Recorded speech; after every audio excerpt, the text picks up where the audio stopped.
하나님 말씀 베드로전서 1장 17절.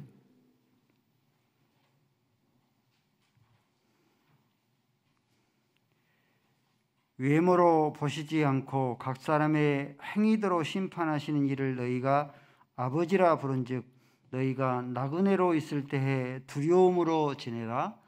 아멘. 아버지 하나님, 우리의 마음이 세상으로, 사욕으로, 욕심으로, 정욕으로 향하지 아니하고 생명의 말씀, 생명의 하나님 되신 하나님을 향하여서 향하게 하여 주셨사오니 감사함을 드리옵나이다. 하나님의 말씀을 간절한 마음으로 받게 하시고 하나님의 말씀이 그러한가 깊이 상고할 수 있는 귀한 시간 되게 하시어서 하나님의 말씀인 줄로 알아 마음의 신비에 새길 수 있는 거룩한 시간이 되게 하여 주시옵소서.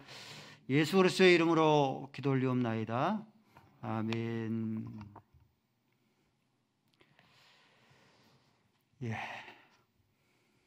지난주 말씀은 흠없고 정없는 어린 양 같은 예수 그리스도의 피로 우리의 죄를 대신 대속해 주셨습니다. 그러므로 우리가 거룩해야 되는데 왜 거룩한가?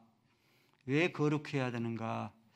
어떻게 거룩해야 되는가에 대해서 살펴봤습니다.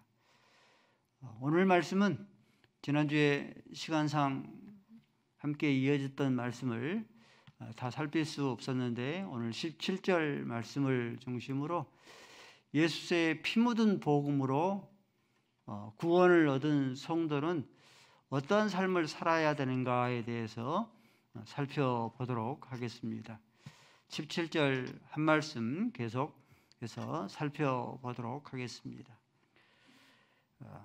18절 말씀해 보니까 17절 말씀해 보니까 사람을 하나님께서는 외모로 보시지 아니하신다 했습니다. 외모를 보지 아니하시는 하나님, 이에 관련된 우리가 잘 알고 있는 말씀이 있죠. 사무엘상 16장 7절 말씀에 사무엘 선지자가 이새의 아들들 가운데에서 왕으로 기름 부어 세우고자 할 때 하나님께서 사무엘에게 말씀하십니다. 여호와께서 사무엘에게 이르시되 그의 엘리압의 키와 용모를 보지를 말라. 왕을 기름 부어 세우기도 전에 내가 이미 그를 버렸다 합니다. 하나님께서 보시는 것은 사람과 같지 않다. 사람은 키와 용모, 외모를 보지만은 나 주 여호와는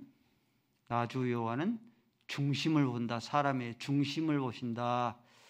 사람은 외모를 보지만은 하나님께서는 외모를 보시지 않는다. 키와 용모를 보시지 않는다 하셨습니다.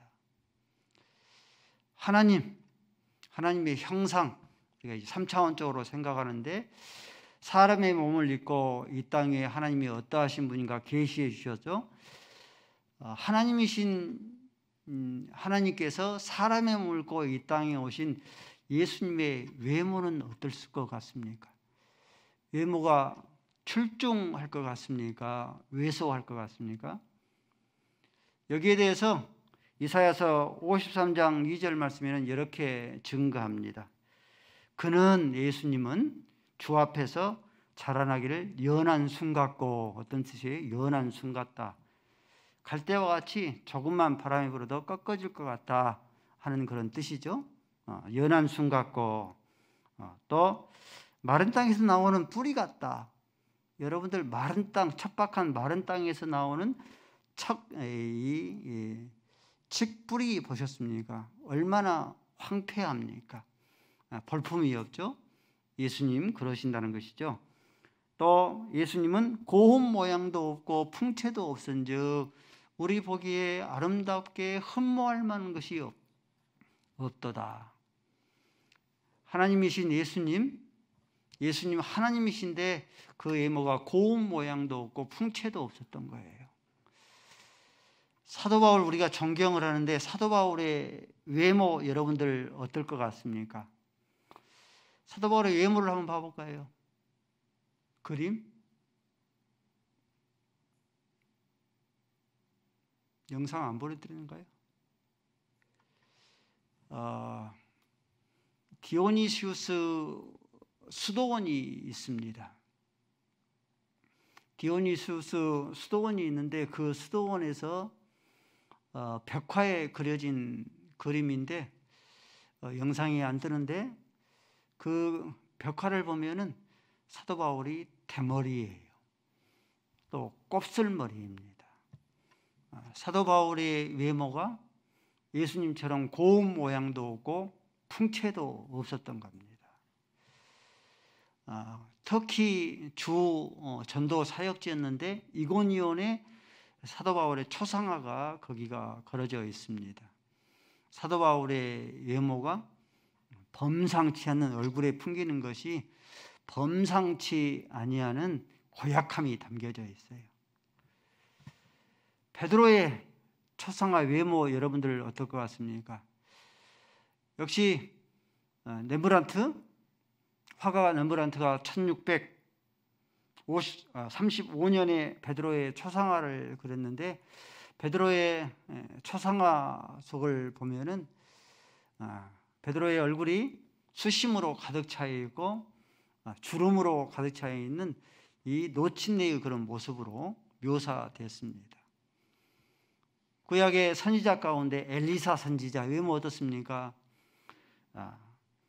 열왕기상 2장 23절 말씀에 보면은 이 엘리사 선지자의 외모가 대머리였죠. 그래서 어린아이들이 조롱할 정도로 대머리에 올라가라, 대머리에 올라가라 조롱을 받을 정도로 대머리 총각이었습니다. 하나님께서는 사람의 외모를 보시지 않을 뿐만 아니라 하나님 자신도 사람의 몸을 입고 이 땅에 오셨을 때 외모의 그런 모습이 고운 모양도 없고 풍채도 없었던 겁니다. 구약 성경에 슈퍼모델 출신 3인방이 있습니다. 먼저 사울 왕입니다. 사무엘상 9장 2절 말씀에 기스의 아들이 있으니 이름이 사울이라. 사울은 준수한 자다. 이스라엘 자손 중에서 사울보다 더 준수한 자가 없었더라. 키가 모든 이스라엘 백성들보다, 이스라엘 백성들이 그래도 국가니까 적은 수가 아니지 않습니까? 키가 모든 이스라엘 자손들보다 어깨 위가 더 있더라. 골리앗 정도까지는 아니었어도 키가 상당히 헌출하고 준수한 자였습니다. 슈퍼모델 출신이에요. 이새의 아들 엘리압입니다. 이새의 8명의 아들이 있었는데 8명의 아들 가운데 키와 용모가 가장 뛰어난 거예요. 그래서 사무엘상 16장 6절 말씀 보니까 사무엘 선지자가 엘리압의 그 모습을 보고 마음으로 생각하기를 여호와의 기름 부은 자가 여기 있도다 하고 기름을 부어 세우려고 했어요. 8명의 아들 가운데 키와 용모가 가장 뛰어난 슈퍼모델 출신입니다. 세 번째는 다윗의 아들 압살롬입니다. 사무엘하 14장 25절 말씀에 압살롬에 대해서 외모에 대해서 이렇게 묘사합니다. 온 이스라엘 가운데 압살롬같이 아름다움으로 크게 칭찬받는 자가 없었더라. 정수리 머리끝에서부터 발끝까지 발바닥까지 흠이 없었더라. 흠이 없었다. 얼마나 그 외모가 아름다웠던지 흠이 없었더라. 구약시대 슈퍼모델 3인방입니다. 그런데 이 슈퍼모델 3인방들이 모두 하나님께 버림을 받습니다. 사울 왕은 악신이 들려서 하나님께 버림받고, 엘리압은 면제 시험에서 낙방하고, 압살롬은 아름다움의 상징인 머릿결, 머리가 길었어요. 머릿결이 전쟁 중에 쿠데타를 일으키다가 요압 장군에게 쫓겨서 그 머리카락이 나뭇가지에 걸려서 대롱돌려 달려있는 것을 성경에 보니까 요압 장군이 창으로 찔러 죽였더라. 암살을 당해 죽었습니다. 우리 사랑하는 성도 여러분들, 우리 성도 여러분 가운데 나는 목사님 외모 때문에 고민이 많습니다 하는 정도. 아무도 인정을 안 하시네. 고민을 안 하십니까? 하나님은 외모를 보시지 않습니다. 그러므로 태물이라고, 그러므로 동양인들을 비하하지 않습니까? 알죠? 동양인들을 눈이 단추구멍만큼 작다 하는 것으로 비하할지라도, 키장남일지라도 부모의 유전자 DNA를 원망할 필요가 없는 거예요. 하나님은 외모를 보시지 않기 때문에 그러합니다. 가진 것이 초라하다고, 외적인 외모 모습이죠. 겉들어 나온 거죠. 가진 것이 초라하다고 부끄러워할 필요가 없는 겁니다. 하나님의 나라의 건설에 역군으로 하나님께서 삼으실 때에 월세살이, 사골세살이, 전세살이 하는 자들은 실격을 시켜버리고 내 집살이 하는 자만 합격을 시켜서 하나님의 나라의 건설의 주역으로, 역군으로 하나님께서 사용하지 않기 때문에, 외모를 따라서 하나님께서 하나님의 나라의 주역으로, 건설의 주역으로, 주인공으로 삼지 않기 때문에 그러합니다. 배움이 없다고 감추거나 숨길 필요도 없는 거예요. 우리 부모님 세대는 많이 그랬죠. 자식들 교육시키느라, 또 혹은 동생들 뒷바라지 하느라 배움의 길을 놓쳐서 학사, 석사, 박사 학위도 소지하지 못할 뿐만 아니라 고졸, 중졸, 국졸도 졸업을 못해서 난놓고 기억자도 읽을 줄 모르는 문맹이라 할지라도 숨기거나 감출 필요가 없는 거예요. 하나님께서는 외적인 조건의 완벽함을 따라서 하나님께서는 그 사람을 더 편애하는 하나님이 아니기 때문에 그러합니다. 외모 지상 최고주의 시대를 우리가 살고 있습니다. 농경 시대 때에는 미련한 것은 용서가 됐는데 삐쩍 마른 말라깽이는 용서를 못했어요. 농경사이기 때문에 이 힘이 재산이기 때문에 그렇습니다. 가정에서도 끊임없이 노동해야 되고 논과 밭에서 끊임없이 노동해야 되기 때문에 미련한 것은 용서가 됐어요. 근데 말라깽이, 삐쩍 마른 말라깽이는 용서가 안 됐습니다. 현대는 말라깽이는 용서가 되잖아요. 근데 현대는 못생긴 것은 용서가 안 되는 시대를 우리가 지내오고 있습니다. 또 바뀌고 있죠. 미래사회는 어떻습니까? 미래사회는 못생긴 것은 용서가 되는 시대가 지금 이제 전환되어 가고 있습니다. 못생긴 것은 용서가 되는데 무엇은 용서가 안 돼요? 능력이 없는 것은. 못생긴 것은 얼마든지 성형하면 되거든요. 키만 크면은 얼마든지 다 뜯어 고칠 수가 있거든요. 근데 능력이 없으면은 용서가 되지 않는 시대를 우리가 살고 있습니다. 한 뱃속에서 나오는 형제들, 우리 반석이 백훈이 있는데 닮았잖아요. 눈도 닮고 코도 닮고 입도 닮고 그랬잖아요. 한 뱃속에서 나오는 형제들은 눈도 닮고 코도 닮고 입도 닮습니다. 근데 연예인 중에서도 여자 연예인, 그룹 연예인들 보면은 눈도 같고 코도 같고 입도 같아요. 프랑켄슈타인, 강남, 성형, 주치, 조물주입니다. 한 공장에서 생산된 거예요. 눈도 같고 쌍꺼풀도 같고 코 모양도 어찌 그러면 똑같고 입 모양도 똑같습니다. 외모 지상 최고주의를 사는 그런 이유는 무엇인가? 왜 이렇게 앞다투어서 외모 지상 최고주의의 그런 삶을 사는가? 면접을 보면 그 사람의 내면을 따라서 그 사람의 실력, 능력이 어떠함에 따라서 당락이 결정이 되는데 외모가 어떠함에 따라서 당락이 결정되어 버리기 때문에 마담뚜, 중매쟁이, 상대의 외모가 어떠함에 따라서 서열이 1순위부터 10순위까지 결정되어져 버립니다. 사랑하는 성도 여러분들, 외모도 중요하죠. 외모는 내모를, 내모는 외모를 서로 상호 보완 작용을 합니다.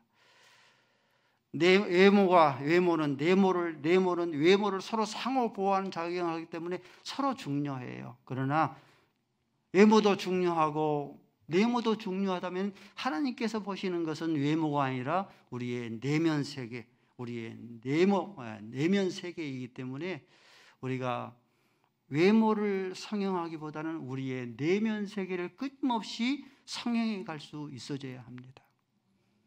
콧대가 높으면은 영적인 성형 수술에서 콧대가 낮춰서 겸손한 사람이 되어져야 하고, 입술이 우리 언어 생활들이 거칠고 사나울 것 같으면은 영적인 최고의 성형외과 의사 명의가 누구십니까?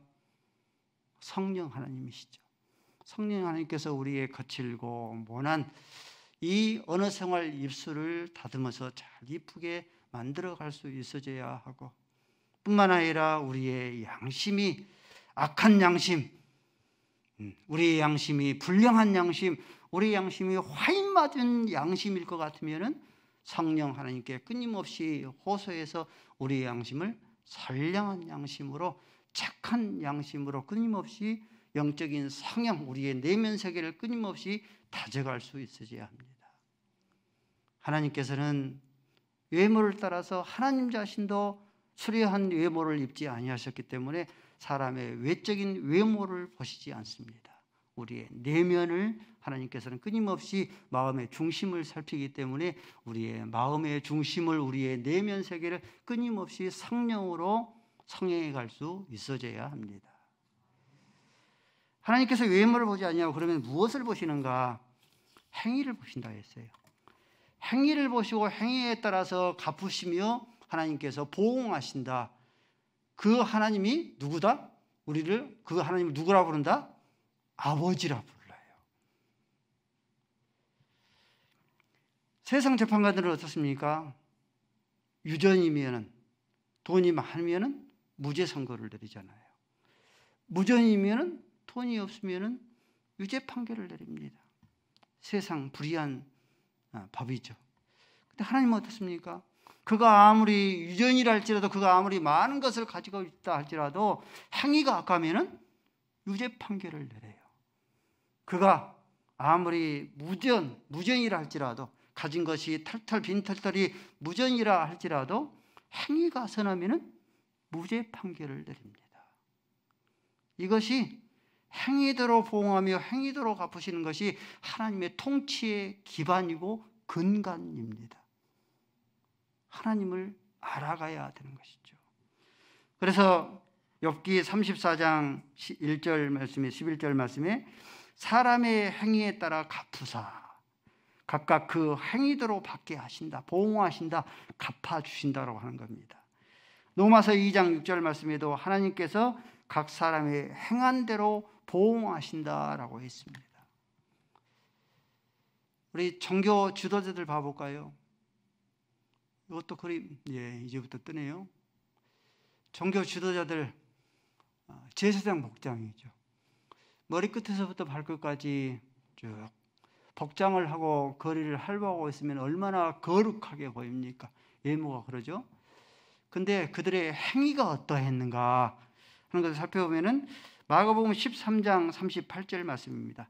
긴 옷 입고 다니는 것과, 그렇게 긴 옷을 입고 다니는 거죠. 긴 옷을 입고 다니는 것과 시장에서 문안 받는 것과 회당에서 높은 자리에 앉는 것과 잔치의 윗자리를 원하는 서기관들을, 종교 지도자들을 삼가라 했어요. 왜 그러는가? 저들은 과부의 재산이 얼마나 된다고 과부의 가산을 삼킨다. 회당에서 외식하기 위해서, 길거리에서 사거리에서 외식하기 위해서 길게 기도한다. 그러므로 그 받는 판결이 행위가 악함으로 그 행위에 따라서 받는 판결을 중하게 받으리라. 하나님께서는 외모의 그 직분의 신분에 따라서, 외모의 하나님에 따라서 하나님께서 보응하며 갚으신 것이 아니라 그 행위에 따라서 하나님께서는 갚으십니다. 행위가 악하면은 그 받는 판결을 더욱더 중하게 하시는 것이죠. 신부, 천주교의 신부복을 입고 다니잖아요. 우리 수녀들 아주 청결한 수녀복을 입고 다니잖아요. 근데 신부가 신부복을 입고 다니면서 그의 행위는 아동 성추행범일 것 같으면 교황청에서 큰 무리를 일으킨 적이 있죠. 지금도 계속 되어지고 있습니다. 드러나지 않아서 그러지 세계 곳곳의 추기경과 신부들이 아동 성추행범으로 많이 알려져 있는, 그래서 교황청이 한번 크게 어려움을 당한 적이 있습니다. 그들이 신부일지라도 신부복을 입고 있을지라도 행위가 악하면 그 악한 행위에 따라 심판하셔요. 수녀가 청결한 수녀복을 입고 다닌다 할지라도, 외모가 그럴지라도 신부는 수녀인데 행위는 창녀일 것 같으면 그 행위에 따라 심판하셔요. 김명수 목사와 장로, 권사, 임직자, 계급장이 적지 않잖아요. 소장, 중장, 대장 그러잖아요. 그런데도 불구하고 행위가 1등병이면 그 행위에 따라서 심판하십니다. 하나님께서는 이렇게 나그네 인생을 살아가는 동안 그 행위에 따라서 보호하시며 행위에 따라서 갚으시는 것이 하나님의 통치의 기반이고, 그것이 하나님의 통치의 기간입니다. 근간입니다. 다윗 시대에 시므이가 있었죠. 이 시므이는요, 사울 왕족의 같은 혈육입니다. 압살롬이 반란을 일으키고 이 다윗이 예루살렘을 급하게 보따리를 싸고 도망갈 때에 이 시므이가 다윗을 향하여서 저주합니다. 사무엘하 16장 10절 말씀에 비루한 자여 도망하라, 비루한 자여 도망하라고 저주합니다.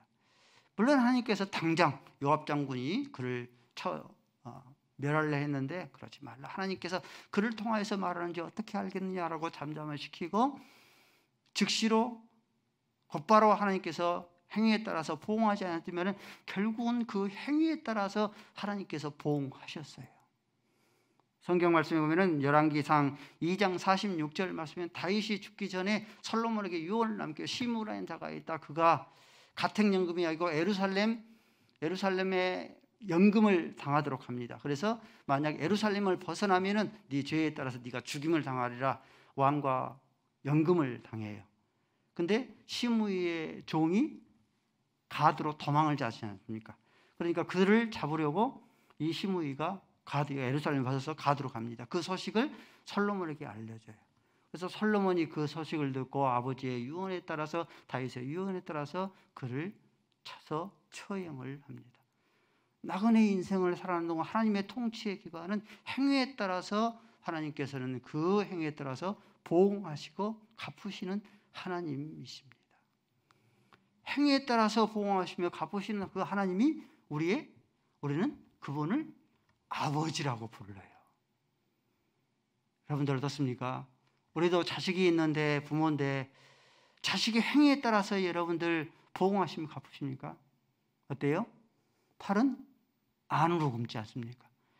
행위에 따라서, 자식의 행위에 따라서 갚아야 되는데 육신의 부모는 행위에 따라서 갚지를 못합니다.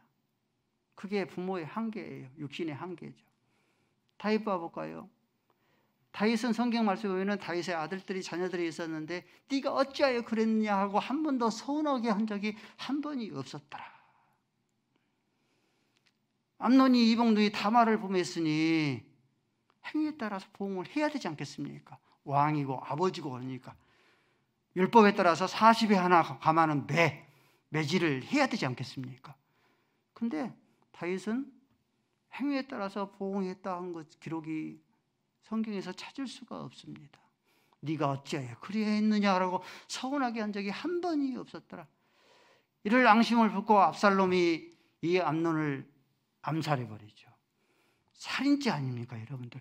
왕궁에서 일어났던 살인죄 아닙니까? 그러면 그 살인죄에 따라서 10년이든 20년이든 장기수든 무기수든 그렇게 선고를 해야 되지 않겠습니까? 근데 압살롬이 살인죄를 보면서도 그 행위에 따라서 다윗은 보응하지를 못합니다. 왜? 자기 자식이니까, 혈육이니까. 압살롬이 반란을 일으켰는데도 영모죄 아닙니까? 삼족을 멸하는 그런 죄 아닙니까? 그러면 그 행위에 따라서 보응해야 되는데 그 행위에 따라서 보응하지 않습니다. 사람은 자식의 행위에 따라서 보응하셨는데 그러나 하나님은 그러하지 않아요. 우리 하나님은 공의의 하나님이시기 때문에 아무리 하나님의 예수로서의 보혈의 피로 양자의 영을 주어서 하나님의 자녀로 삼았을지라도, 다윗이 하나님의 마음에 합한 종이라 할지라도 하나님의 자녀 아닙니까? 영적인 자녀 아닙니까? 하나님의 마음에 합한 종이죠. 그럴지라도 다윗이 그 행위대로 다 갚으시며 보응하십니다. 나단 선지자를 보내서도요, 칼이 내 집에 떠나지 아니하리라 하는 것을 그대로 다 갚게 하시는 것이죠. 하나님은 행위에 따라서 보응하시는 하나님인데 그분이 우리의 아버지라고 우리가 부르는 것이죠. 그러므로 나그네 세월을 살아가는 동안에 하나님께서 행위에 따라 보응하시며 나그네 세월을 마치고 하나님 앞에 서게 되어지면은 하나님께서 우리의 선악간에 행한 모든 것을 행위에 따라서 하나님께서 보응하시는 그 하나님이시기 때문에 우리가 나그네의 세월을 어떻게 지내야 돼요? 뭐라고 말씀했어요? 두려움으로 보내야 된다. 나그네 세월을 마치고 하나님 앞에 서면 우리가 선악간의 그 행위에 따라서 하나님께서 우리를 심판하시기 때문에 하나님께서 우리의 나그네 세월을 사는 건 하나님을 두려움 가운데서 보내라 했어요. 하나님의 보좌에는 책들이 있다고 그랬죠, 여러분들. 요한계시록 20장 12절 말씀에 보면은 보좌에 책들이 펴져 있고 또 다른 책이 펼쳤으니 그 책은 생명책이죠. 또 다른 책이 있는 거죠. 죽은 자들이 자기 행위를 따라 책에 기록된데 그 책은 행위의 책이죠. 그러죠. 그 행위의 책에 따라서 그 사람의 선악간의 모든 행위에 따라서 심판하십니다. 컴퓨터의 용량에 따라서 메가바이트가 있고 기가가 있고 테라가 있고 요즘에 또 새로 나온 것 같아요. 페타가 있고 그러대요. 1기가는 1025메가입니다. 영화 좀 긴 영화는 담을 수 없고 한 1시간 반 정도 영화는 담을 수가 있습니다. 1테라는 영화 한 1000편 정도를 담을 수가 있어요. 1페타는 영화 100만 개 정도를 담을 수가 있습니다. 사람이 지금까지 개발한 기술입니다. 사람도 컴퓨터에 사람도 기술로 사람의 그런 영화를 100만 평 담을 수 있는 그런 능력이 있는데 하나님께서 우리가 나그네 인생을 살아나가는 동안에 선악간에 행하는 모든 그런 행위, 하나님의 보좌에는 우리의 행위의 모든 기록의 보관소가 있는데 그 행위의 보관소에 따라서 우리의 모든 행위를 하나님께서 심판하시지 아니하시겠느냐. 하나님께서 하나님의 보좌 앞에 서면은 모든 우리의 행위에 따라 심판하실 것이라는 것이 성경의 전반적인 우리에게 주시는 그런 교훈입니다. 마태복음 16장 27절 말씀에 인자가 아버지의 영광으로 천사들과 함께 오리니 그때 각 사람의 행위대로 갚아주시리라. 고린도후서 5장 10절 말씀에 이는 우리가 다 반드시 그리스도의 심판대 앞에 나타나야 되어 각각 선악간에 그 몸으로 행한 것을 따라 받으려 함이라. 에스겔서 7장 8절 말씀에 이제 내가 속히 분을 내게 쏟고 내 진노를 내게 이루어 내 행위대로 너를 심판하여 내 모든 가증한 일을 내게 보이리라. 마태복음 12장 36절에는 내가 너에게 이르노니 무슨 무익한 말을 할지라도 하나님께서 그것까지도 심판하시리라 하셨습니다. 이렇게 나그네 인생을 마치고 하나님 앞에 서면은 우리의 선악간의 행위에 따라서 모든 것을 심판하시는 하나님이기 때문에 우리가 나그네 세월을 어떻게 지내야 돼요? 두려움으로 지내야 돼요. 두려워하는 것은 항상 나쁜 것은 아니죠. 육신의 자녀가 부모를 두려워하면 어떻습니까? 그 자녀는 홀로 된 자식이 되지 않고 바른 생활의 자녀가 되는 거죠. 학생이 선생님을 두려워하면 어떻습니까? 우동생이 되는 거죠. 군인이 상관을 두려워하면 어떻게 됩니까? 군인이 상관을 두려워하면 군기가 바짝 잡은 용맹한 군인이 되어집니다. 마찬가지죠.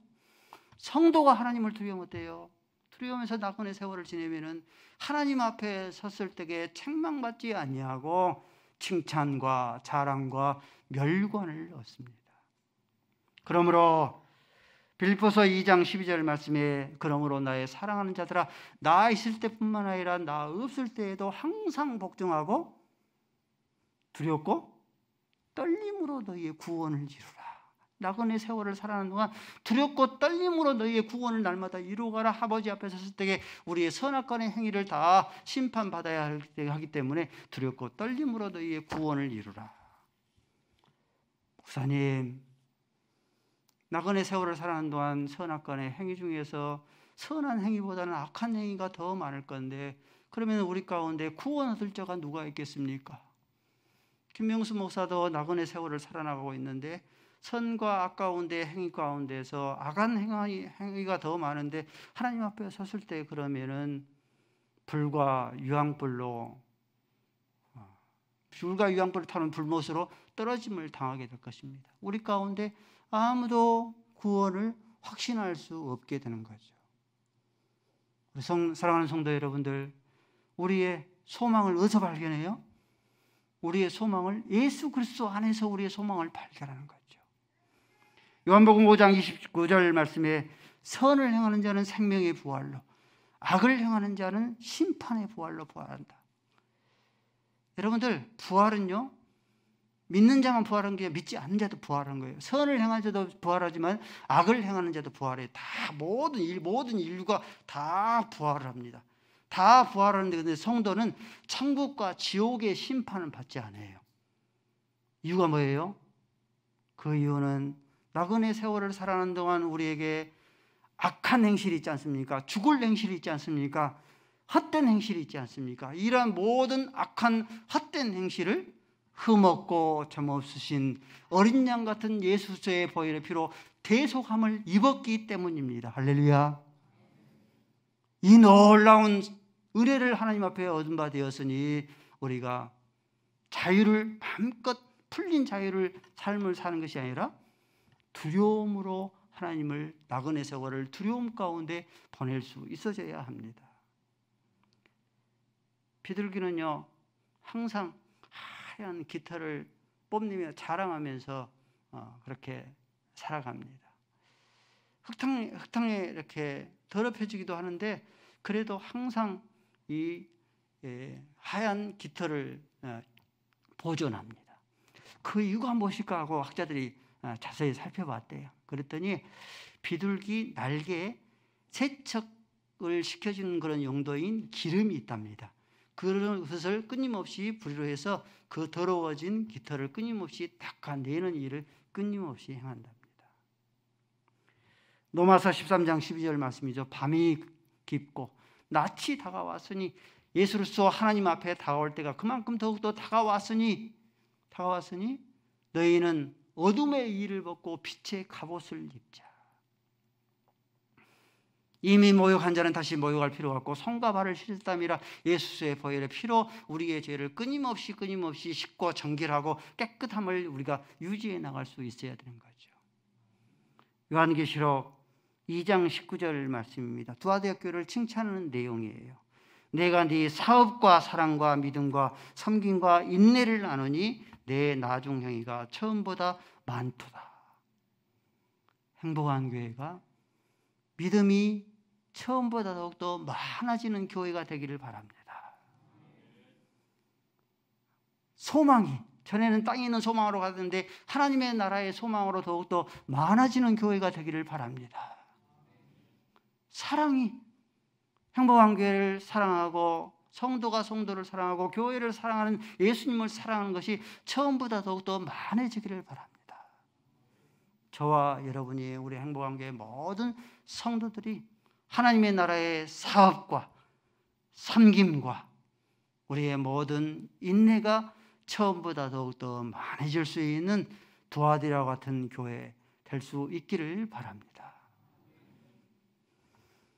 아버지 하나님, 하나님께서는 사람을 외모로 보시지 않는다 말씀하여 주셨사오니 외모가 초라할지라도 가진 것이 초라할지라도 배움이 초라할지라도 부끄러워하거나 저희들이 감추지 않게 하시고 지상 외모 최고주의보다는 더욱더 하나님께서는 우리의 중심을 내면의 세계를 보신다 말씀하여 주셨사오니 성령 하나님께 끊임없이 의탁하여서 우리의 내면 세계를 날마다 다져가게 하여 주시고 사람의 행위에 따라서 심판하시는 하나님을 우리의 아버지라고 섬기고 있사오니 금생뿐만 아니라 내생 가운데서 각 사람의 행위에 따라서 보응하시며 갚으시고 심판하실 줄로 알아서 나그네 세월을 살아가는 동안은 하나님을 두려움 가운데서 섬길 수 있는 지혜로운 성도 되어지게 하여 주시옵소서. 예수 그리스도의 이름으로 기도 올리옵나이다.